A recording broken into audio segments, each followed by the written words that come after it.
we were just very vocal and adamant about wanting to make a change and wanting to say this is not acceptable anymore and somebody needs to pay attention. And that's why we did what we did.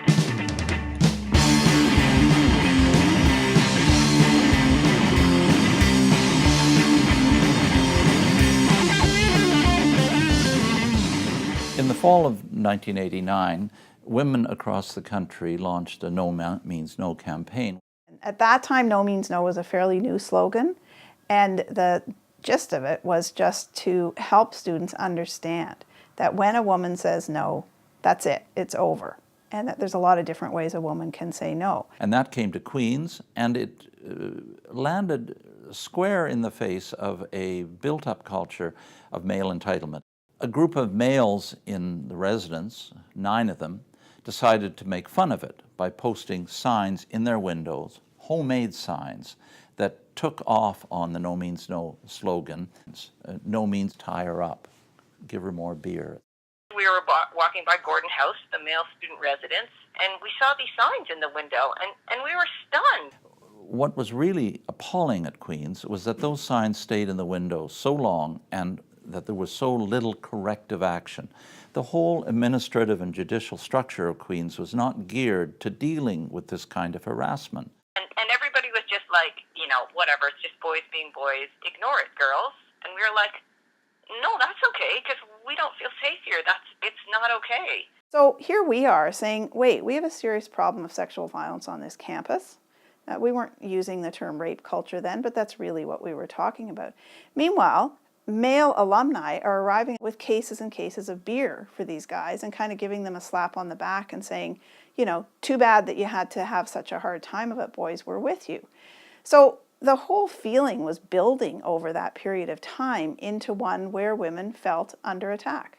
And we decided that the only way something was going to happen here was that if we actually took over the principal's office.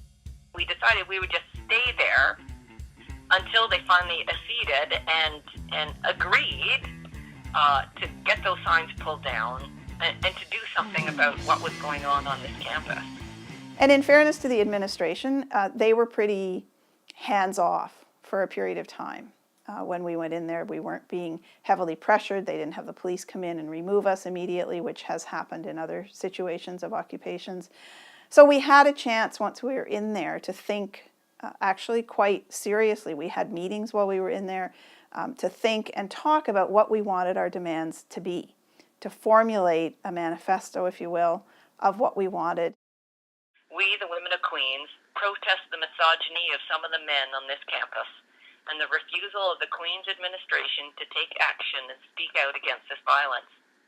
There were a number of women who felt it was safer for them to keep their face covered. We veiled our faces because we didn't feel safe. We didn't feel safe walking in there. We thought if we were known that we feared for our safety, to be honest. We feared sexual violence against us and repercussions. And for over a day, they occupied the principal's office. But that got the message across, that something was seriously wrong. I think it was a successful occupation. We left under our own steam, and after that, the list of demands that we had presented was slowly, not completely, but was slowly addressed by the administration. Things did start to change at Queen's.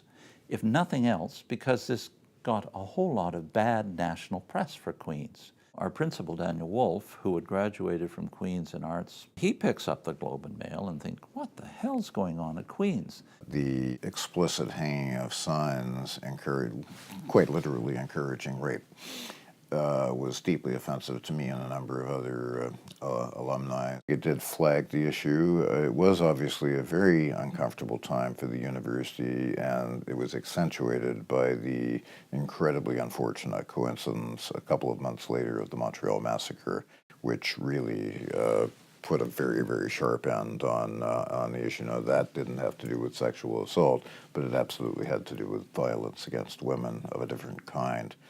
Universities and colleges are still places where sexual harassment and sexual violence happen at far too high a rate, where the administration generally doesn't respond as it should until it's really pushed.